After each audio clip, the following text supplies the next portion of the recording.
नमस्कार, स्वागत है आप सभी का परीक्षा कैंपस के ऑनलाइन प्लेटफॉर्म पर। हमारा जो टीजीटी पीजीटी का प्रैक्टिस सेट चल रहा था, आपको एग्ज़ाम की सूचना मिल गई होगी। संभवतः जनवरी या फरवरी में आपका एग्ज़ाम होगा। उसी के अनुसार हम प्रैक्टिस सेट की शुरुआत कर रहे हैं। हमारा जो प्रैक्टिस सेट चल रहा है वह टॉपिक वाइज चलेगा। अभी आधुनिक भारत में पहला प्रैक्टिस सेट आपने देखा था, ईस्ट इंडिया कंपनी यानी यूरोपीय कंपनियों का आगमन, उसके साथ ही साथ उसके प्रांतीय राजवंशों जैसे बंगाल, मुगल साम्राज्य और फिर अवध से उसके क्या संबंध रहे हैं, उसके विषय में आपने पहले लेक्चर में देखा था। आज का हमारा जो दूसरा प्रैक्टिस सेट है वह शिवाजी महाराज, छत्रपति शिवाजी महाराज और मराठा साम्राज्य से संबंधित महत्वपूर्ण प्रश्नों को लेकर के प्रैक्टिस सेट हमने बनाया है। तो आइए अपने इस महत्वपूर्ण प्रैक्टिस सेट में देखते हैं कौन कौन से ऐसे प्रश्न हैं जो अक्सर आपकी परीक्षाओं में पूछे जाते हैं या जिनके पूछे जाने की संभावना अधिक है। इसमें सरल से लेकर के कठिन प्रश्न भी दिए गए हैं, क्योंकि कई बार एग्जाम में हम सरल प्रश्नों को सरल समझ करके जल्दबाजी में उसका हल करते हैं और वो प्रश्न गलत हो जाते हैं। हमें सरल प्रश्नों का भी नियमित अभ्यास करते रहना चाहिए।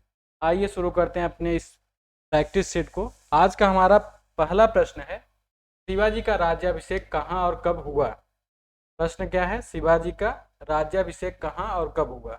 हमारे ऑप्शन है, ए कोंकण में 1653 में, बी मुंबई में 1665 में, सी पुणे में 1660 में, डी रायगढ़ में 1674 में। इसमें जो हमारा सही उत्तर होगा, शिवाजी का राज्याभिषेक रायगढ़ में 1674 में हुआ था। अगर डेट पूछता है तो 6 जून 1674 को हुआ था। और एक चीज पूछता है किसने करवाया था, तो काशी के एक ब्राह्मण थे गंगा भट्ट। गंगा भट्ट ने शिवाजी का पहला राज्याभिषेक हुआ था। शिवाजी के 2 राज्याभिषेक हुए थे। पहले राज्याभिषेक के बाद इनकी माता जी का देहांत हो जाता है। फिर दूसरा जो इनका राज्याभिषेक होता है वह एक तांत्रिक विधि से कांची के एक संत थे, निश्चलपुरी गोस्वामी। ठीक, संत का नाम था निश्चलपुरी गोस्वामी, कांची के। यह प्रश्न पूछा जा सकता है कि दूसरी बार राज्याभिषेक किसने किया था, तो कांची के थे निश्चलपुरी।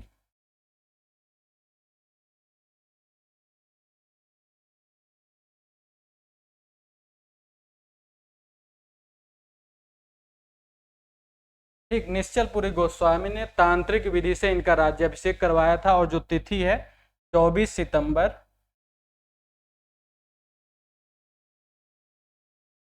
1674 में।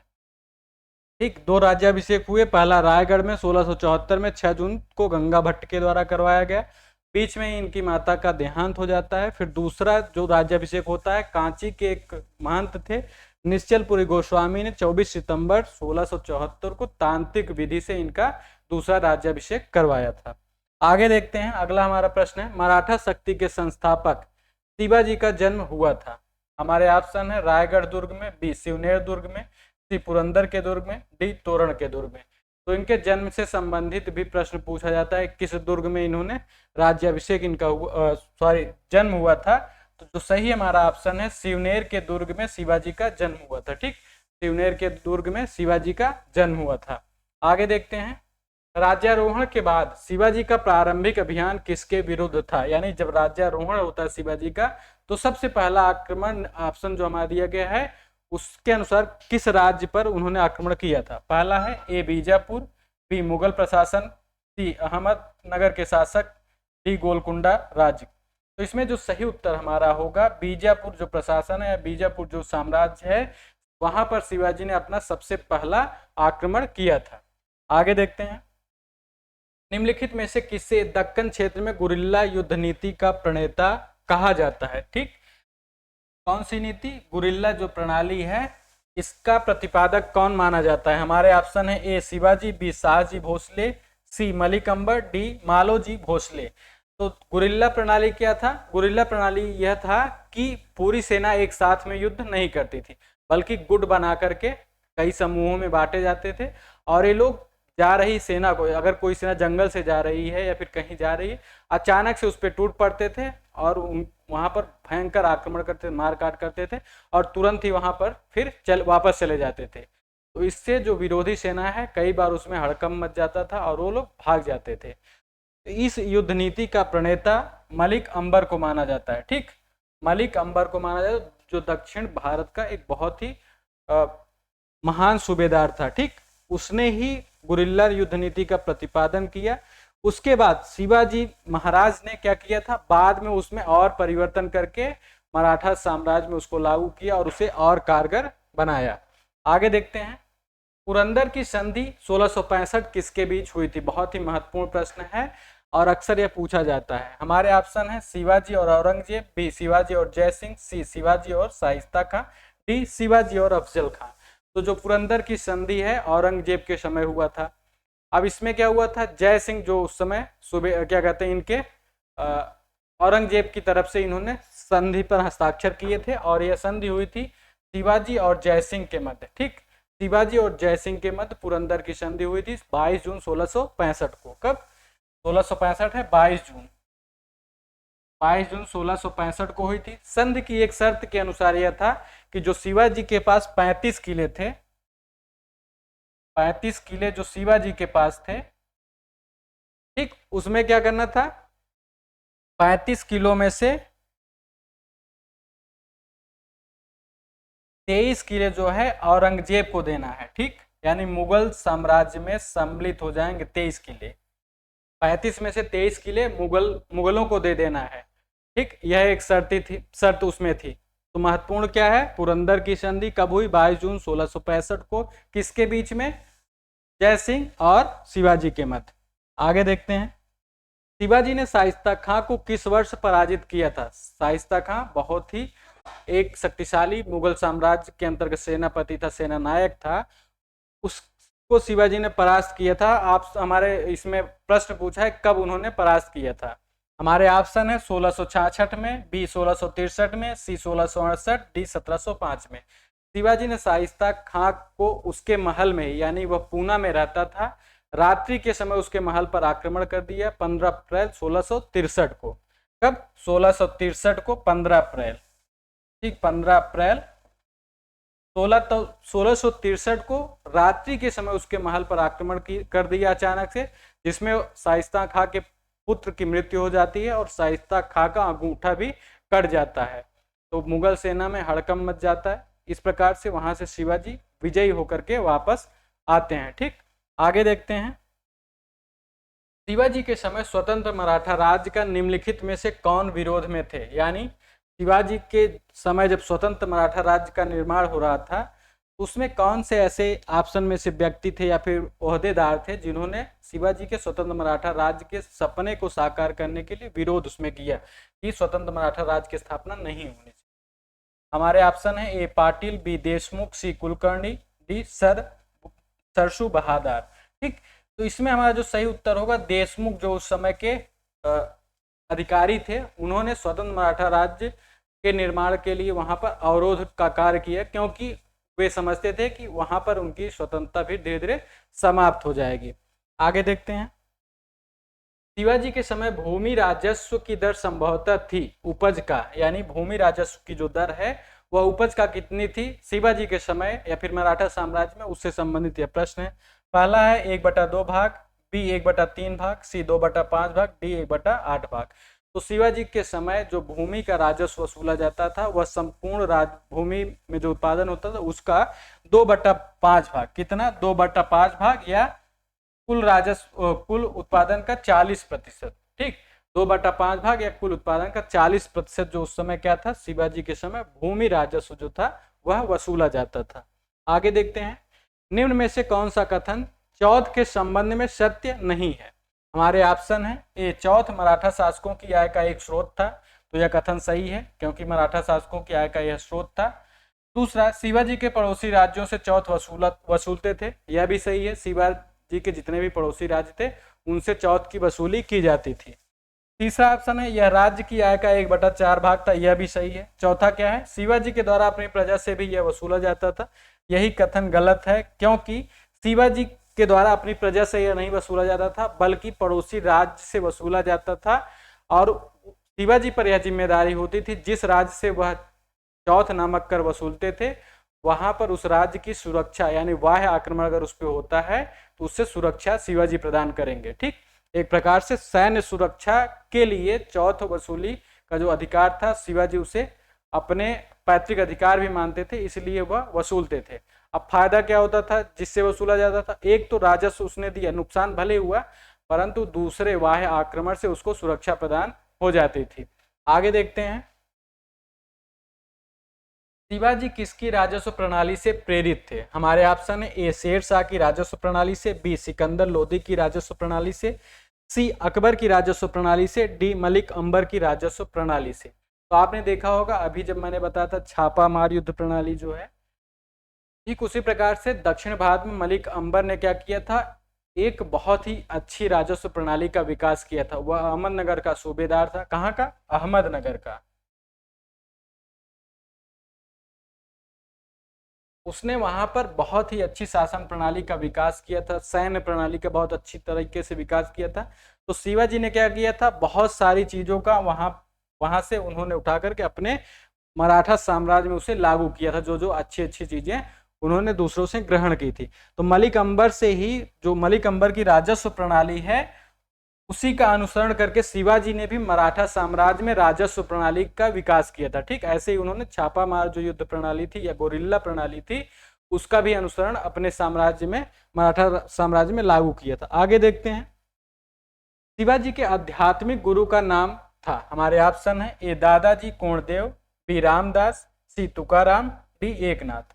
तो यह भी महत्वपूर्ण प्रश्न है क्योंकि शिवाजी के उत्थान में या फिर शिवाजी ने जो मुगलों को पराजित करने के लिए जो प्रण किया था उसमें जो यह संत हैं बहुत ही इनकी महत्वपूर्ण भूमिका मानी जाती है। ठीक, तो शिवाजी के आध्यात्मिक गुरु रामदास थे। ठीक, शिवाजी की नीतियों पर, उनकी योजनाओं पर कल्याणकारी राज्य की स्थापना में सबसे बड़ा हाथ अगर किसी का है तो एक उनकी माता का, दूसरा जो गुरु रामदास थे इनका बहुत ही बड़ा योगदान था। आगे देखते हैं, मराठा प्रशासन में अमात्य या मजूमदार का प्रमुख कार्य था। यानी मराठा प्रशासन जो है उसमें अमात्य या फिर मजूमदार का क्या कार्य होता था, इससे संबंधित यह प्रश्न है। हमारे ऑप्शन है कृषि से संबंधित, बी विदेश विभाग, सी राजस्व से संबंधित, डी सेना से संबंधित। अमात्य या मजूमदार जो होते थे मराठा साम्राज्य में उनका मुख्य कार्य होता था राजस्व की वसूली करना और उसका पूरा आय व्यय का लेखा जोखा रखना। ठीक, तो अमात्य क्या होते थे, राजस्व विभाग से संबंधित अधिकारी होते थे। आगे देखते हैं, मराठा प्रशासन में गांव का लेखपाल कहलाता था। ठीक, मराठा प्रशासन जो है उसमें जो वर्तमान समय में हम लेखपाल कहते हैं उसको मराठा प्रशासन में उस समय क्या कहा जाता था, उससे यह प्रश्न है। पहला ऑप्शन है ए देसाई, बी कुलकर्णी, सी सीलेदार, डी पटेल। तो इसमें जो हमारा सही उत्तर होगा, मराठा प्रशासन में कुलकर्णी जो है, कुलकर्णी गांव का लेखपाल कहलाता था। अब इसका क्या कार्य होता था, लेखपाल का अभी भी आपने देखा होगा कार्य है भूमि का लेखा जोखा लिखना। तो ठीक उसी प्रकार से उस टाइम पे जो कुलकर्णी होता था मराठा प्रशासन की संपूर्ण भूमि का लेखा जोखा लिखता था। ठीक,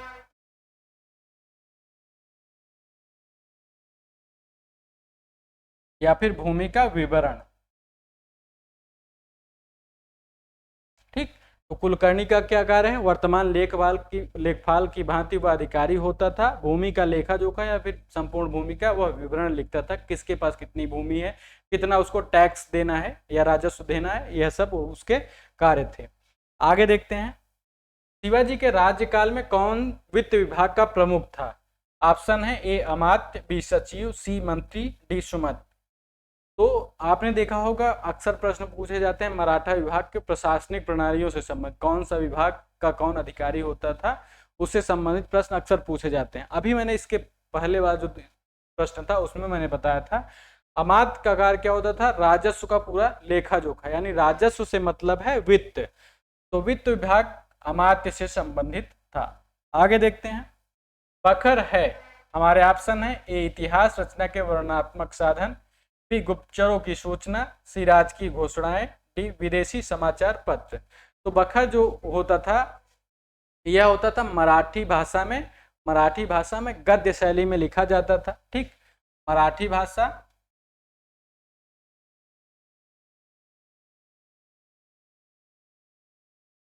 और गद्य शैली।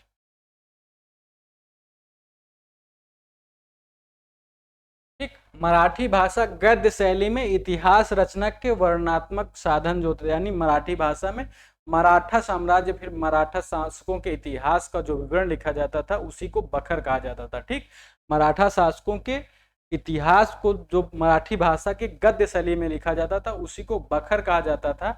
और जो शिवाजी का बखर है या व्याख्यान इसी को आप कह सकते हो, सबसे अच्छा माना जाता है। ठीक, आगे देखते हैं। शिवाजी के प्रशासन में घुड़सवार सेना को कहा जाता था। हमारे ऑप्शन है ए बरगीर, बी रिसाला, सी सुमंत, डी सरे नौबत। तो घुड़सवार सेना जो उस समय थी मराठा शासन में उसको बरगीर कहा जाता था और बरगीर को ही पागा भी कहा जाता था। ठीक, पागा या बरगीर मराठा प्रशासन में घुड़सवार सेना को कहा जाता था। आगे देखते हैं। शिवाजी के पश्चात गुरिल्ला युद्ध पद्धति का महानतम प्रतिपादक किस पेशवा को वर्णित किया गया है?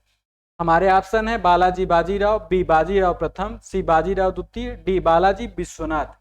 तो शिवाजी की जब मृत्यु हो जाती है तो उसके बाद प्रश्न पूछा है कि कौन ऐसा पेशवा शासक है जो युद्ध प्रणाली है, गुरिल्ला युद्ध प्रणाली या छापामार युद्ध नीति है, उसका प्रतिपादन फिर से उसने किया। तो इसमें जो हमारा सही उत्तर होगा, पेशवा, महान पेशवा उस समय बाजीराव प्रथम, जिन्होंने गुरिल्ला पद्धति में फिर से सुधार किया। इनको जो समय काल है 1720 से 1740 के मध्य यह पेशवा बनते हैं। ठीक, मराठा प्रशासन के पेशवा बनते हैं।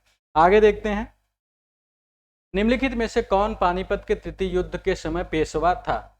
ठीक, पानीपत का तृतीय युद्ध हुआ, उस समय पेशवा कौन था उससे संबंधित प्रश्न है। पहला ऑप्शन है बालाजी बाजीराव, बी माधवराव प्रथम, सी बालाजी द्वितीय, डी बाजीराव प्रथम। तो तृतीय युद्ध कब किसके किसके बीच में हुआ था? तृतीय युद्ध हुआ था अहमद शाह अब्दाली और मराठा प्रशासन के बीच में 1761 के करीब में। ठीक, तो इसमें जो उस समय तृतीय पानीपत युद्ध के समय पेशवाओं की अगर हम बात करें तो बालाजी बाजीराव उस समय पेशवा थे। ठीक, अहमद शाह अब्दाली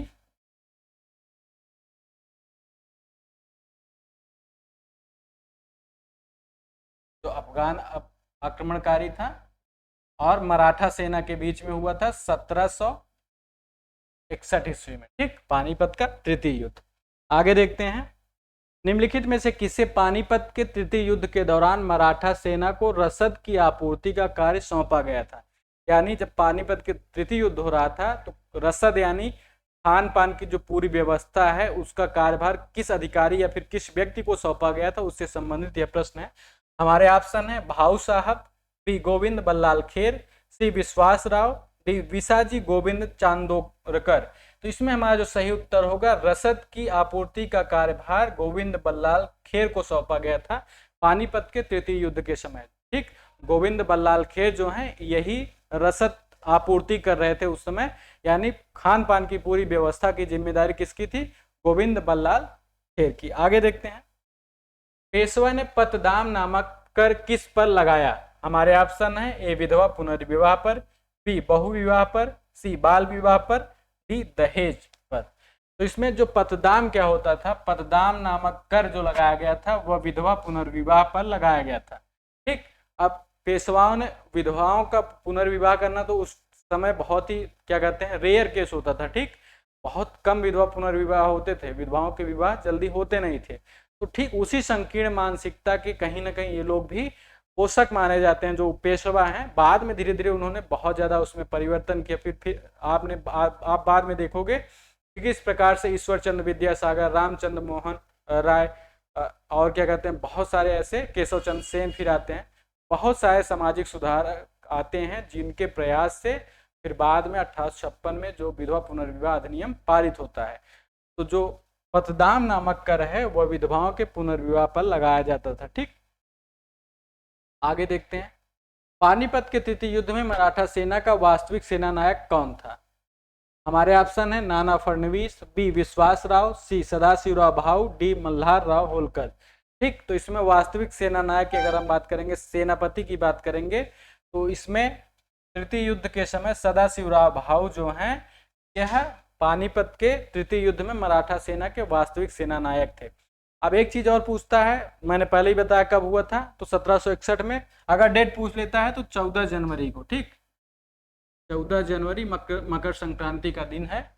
14 जनवरी 1761 में पानीपत का तृतीय युद्ध होता है, आपको पता होगा, अहमद शाह अब्दाली और मराठा सेना के बीच में। मराठा सेना का सेना नायक जो उस समय सदाशिवराव भाऊ हैं। एक प्रश्न पूछता है कि पानीपत के तृतीय युद्ध का प्रत्यक्षदर्शी कौन था, यानी सामने से किसने देखा था, तो वह व्यक्ति थे काशीराज पंडित।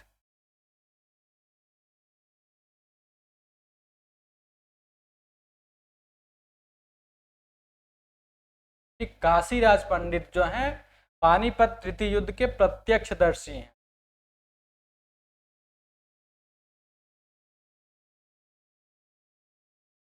आगे देखते हैं अगला हमारा प्रश्न।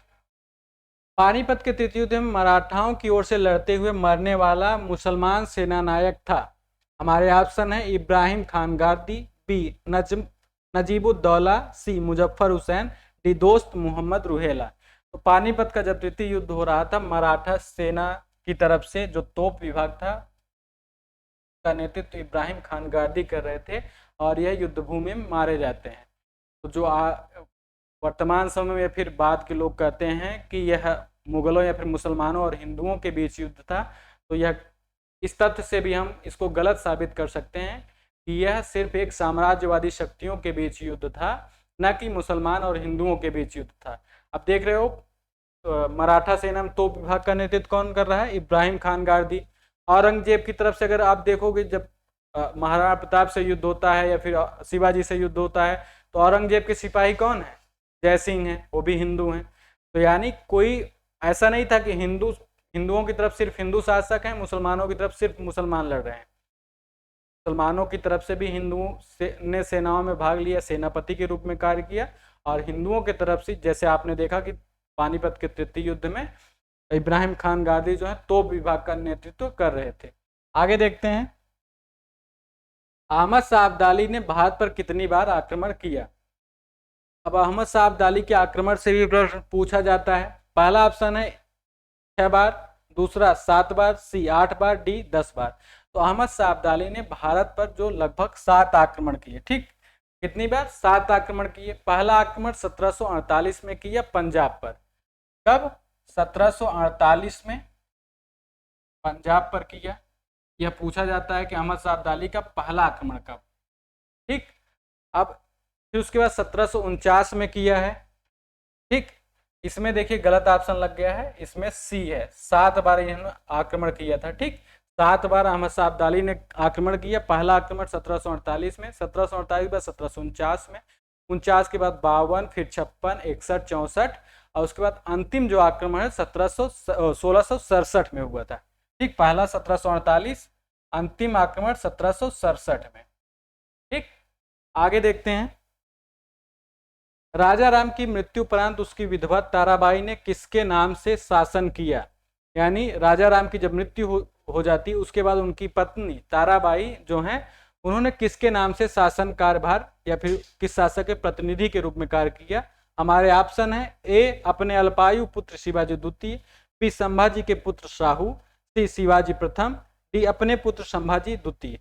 तो इसमें जो सही उत्तर होगा, ताराबाई जो हैं इन्होंने अपने अल्पायु पुत्र शिवाजी द्वितीय के प्रतिनिधि के रूप में, ठीक, खुद शासिका नहीं है बल्कि शासक कौन है, शिवाजी द्वितीय हैं, परंतु उनके संरक्षक या उनके प्रतिनिधि के रूप में जो है ताराबाई शासन कर रही हैं। आगे देखते हैं, निम्नलिखित में से कौन सा मराठा शासक राजा होते हुए भी सिंहासन पर नहीं बैठा। ठीक, यानी कि वह राजा तो था परंतु कभी भी सिंहासन पर नहीं बैठ पाया। हमारे ऑप्शन क्या है, ए साहू, बी संभाजी, सी राजाराम, डी शिवाजी द्वितीय। तो जो सही उत्तर इसमें है राजा राम जो हैं, यह मराठा शासक या राजा थे परंतु कभी भी यह गद्दी पर यानी सिंहासन पर नहीं बैठ पाए थे, क्योंकि यह साहू जी महाराज जो हैं उनके प्रतिनिधि के रूप में ही शासन कर रहे थे। ठीक, साहू जी महाराज के प्रतिनिधि के रूप में शासन कर रहे थे। आगे देखते हैं, मराठों के उत्कर्ष के महत्वपूर्ण कारण निम्नलिखित में से क्या क्या थे। हमारे ऑप्शन है ए महाराष्ट्र की भौगोलिक स्थिति, बी तत्कालीन धार्मिक आंदोलन, सी शिवाजी का जुझारू व्यक्तित्व, डी शिवाजी द्वारा दक्षिण शासकों से आर्थिक व सैन्य सहायता प्राप्त करना। तो इसमें अब सही उत्तर क्या होगा, महाराष्ट्र की भौगोलिक स्थिति। तो यह सही है क्योंकि महाराष्ट्र जो है एक पठारी एरिया पूरा है। ठीक, पहाड़ी एरिया है, वहां पर जीवन यापन के लिए बहुत ज्यादा संघर्ष करना पड़ता था, बहुत मेहनत करना पड़ता था। न तो आसानी से फसल होती थी, यानी खेती भी बहुत मेहनत से करना होता था। और पानी अगर प्राप्त करना है, पानी लेना है तो दूर जाना होगा। खेती करना है, जो पहाड़ है उसको खोदना है, पथरीली भूमि है खोदना है, फिर उसको मिट्टी बना, जंगल साफ करने। तो यानी धीरे धीरे उससे क्या हो रहा है, भौगोलिक स्थिति और जलवायु के कारण भी मराठा जो लोग हैं वे शक्तिशाली हो गए, परिश्रमी थे। ठीक, तो यह एक कारण है। दूसरा है तत्कालीन धार्मिक आंदोलन। तो जो उस समय शिवाजी को आपने देखा होगा, उस समय महाराष्ट्र में पूरा भक्ति आंदोलन की एक लहर चल पड़ी थी। रामदास जैसे हुए, नामदेव हुए, बहुत ऐसे भक्तिकालीन महाराष्ट्र के आंदोलन करता थे, जिसकी वजह से भी उनके जो विचार हैं, उनके धार्मिक विचार हैं, सामाजिक विचार हैं, उसका प्रभाव तत्कालीन मराठा शासकों या फिर मराठा साम्राज्य के लोगों पर हुआ। यह भी एक सही है। दूसरा है शिवाजी का जुझारू व्यक्ति। तीसरा, शिवाजी का जुझारू व्यक्तित्व। आपने देखा ही होगा कि शिवाजी कभी भी क्या कहते हैं, हार नहीं मान रहे किसी भी युद्ध में। अगर वह पराजित हो रहे हैं या फिर उन्हें संधि होनी पड़े, जैसे देख लोगे आप कि औरंगजेब की कैद में थे, फिर भी वहां से अपने जुझारू व्यक्तित्व के कारण ही निकल के जा रहे हैं ना, फिर आक्रमण कर रहे हैं। तो जब तक शिवाजी जीवित थे, उनके बदौलत ही क्या कहते हैं, औरंगजेब दक्षिण में सफल नहीं हो पाया। बाद में इतना औरंगजेब क्या कहते हैं दक्षिण में उलझ गया कि उस दक्षिण भारत को या फिर दक्षिण को औरंगजेब की कब्रगाह भी माना जाने लगा। ठीक, तो इसमें सही उत्तर क्या है, 1 2 3। तो हमारा जो सही उत्तर है ऑप्शन ए, 1 2 3 सही है। आगे देखते हैं। एक संधि से 20 वर्षों तक अंग्रेजों और मराठों के मध्य शांति बनी रही, वह थी, यानी वह कौन सी संधि है जिसकी वजह से अंग्रेजों और मराठों के बीच में लगभग 20 वर्षों तक शांति थी। तो हमारे ऑप्शन है पुरंदर की संधि, बी ग्वालियर की संधि, सी सालबाई की संधि, डी नागपुर की संधि। तो अंग्रेजों और मराठों के बीच संधि जो हुई, उससे 20 वर्ष की शांति हुई, वह संधि का नाम है सालबाई की संधि। ठीक, सालबाई की संधि से अंग्रेजों और मराठों के बीच लगभग 20 वर्षों तक युद्ध नहीं हुआ। हुआ कब था, 17 मई 1782 को। कब हुआ, 17 मई 1782 को सालबाई की संधि हुई थी, की वजह से अंग्रेजों और मराठों के बीच क्या हुआ, कभी 20 वर्षों तक लगभग युद्ध नहीं हुआ। आगे देखते हैं। निम्नलिखित में से कौन सा तथ्य युग्म मराठों और अंग्रेजों के बीच संधि सम्मेलन वर्ष सही ढंग से मेल नहीं खाता, यानी जो संधियां दी गई हैं, कौन सी ऐसी संधि है जो सही सुमेलित नहीं है। हमारे ऑप्शन है ए सूरत की संधि 1785, बी वडगांव की संधि 1779, बेसिन की संधि या बसिन की संधि 1802, डी सालबाई की संधि 1782। तो सालबाई की संधि अभी मैंने बताया वह 1782 में हुई, बसिन की संधि 1802 में हुआ, बड़गांव की संधि 1789 में हुआ। हमारा जो सही सुमेलित नहीं है वह है सूरत की संधि। सूरत की संधि 1785 में नहीं बल्कि 1775 में हुआ था। ठीक, सूरत की संधि कब, 1775 में, अंग्रेजों के बीच, और जो मराठा उस समय नेतृत्व करते थे रघुनाथ राव। ठीक, कौन थे, अंग्रेजों के बीच प्लस रघुनाथ राव, इन्हीं को राघोबा भी कहा जाता था। ठीक, राघोबा भी इन्हीं को कहा जाता था। तो इनके बीच में जो है सूरत की सन 1775 में हुआ। आगे देखते हैं। वह मराठा राजनीतिक जिसकी मृत्यु के साथ मराठा सरकार की बुद्धि एवं संयम भी चले गए। ठीक, यानी वह कौन सा ऐसा मराठा शासक या व्यक्ति था जिसकी मृत्यु के बाद माना जाता है कि मराठा सरकार की बुद्धि और संयम दोनों चले गए। ठीक, तो ऑप्शन क्या है, A Malhar Rao Holkar, B Mahadji Scindia, D C Nana Fadnavis, D दादा कोंडदेव। तो इसमें हमारा जो सही उत्तर होगा, नाना फडणवीस की जब मृत्यु हो जाती है तो ऐसा कहा जाने लगता है कि नाना फडणवीस की मृत्यु के बाद ही मराठा साम्राज्य जो है उसकी शक्ति, बुद्धि और संयम चले गए। तो सही उत्तर क्या है, नाना फडणवीस। नाना फडणवीस, इनकी मृत्यु कब होती है, 1800 ईस्वी में। ठीक, नाना फडणवीस की मृत्यु कब, 1800 ईस्वी में होती है। आगे देखते हैं। बसीन की संधि 1802 किस किस के बीच हुई थी। ठीक, बसीन की संधि से संबंधित यह तथ्य है कि किसके किसके बीच में हुआ था। पहला ऑप्शन है अंग्रेज और टीपू सुल्तान, बी अंग्रेज और होलकर, सी अंग्रेज और गायकवाड़, डी अंग्रेज और पेशवा बाजीराव द्वितीय। तो बसीन की जो संधि हुई है 1802 में, वह अंग्रेज और पेशवा साम्राज्य जो है बाजीराव द्वितीय, ठीक, पेशवा थे उस समय कौन, बाजीराव द्वितीय के और अंग्रेजों के बीच में बसीन की संधि हुई है। आगे देखते हैं, मोकासा किस प्रकार के दान थे। मोकासा किस प्रकार के दान थे, ऑप्शन है भूमि संबंधित, बी कर संबंधित, सी जीवन संबंधित, डी इनमें से कोई नहीं। तो मराठा प्रशासन में जो मुकासा होता था यह भूमि दान का एक प्रकार था, यानी दान में जो भूमि दी जाती थी उससे क्या कहा जाता था, मुकासा कहा जाता था, ठीक, भूमि से संबंधित था, यानी दान में क्या प्रदान की जा रही है, भूमि को दान में दिया जा रहा है, ठीक। तो इस प्रकार से आज का हमारा जो प्रश्न है यहीं पे समाप्त होता प्रैक्टिस सेट। इसमें हमने मराठा साम्राज्य से संबंधित महत्वपूर्ण प्रश्नों को देखा है जो अक्सर आपकी परीक्षाओं में पूछे जाते हैं। तो आशा करता हूँ वीडियो आपको पसंद आया होगा। आपसे एक निवेदन है, हमारे वीडियोस को लाइक करिए और अपने मित्रों के साथ इसको शेयर करिए, हमारे चैनल को सब्सक्राइब करिए। मिलते हैं आपसे अगले वीडियो में, तब तक के लिए धन्यवाद।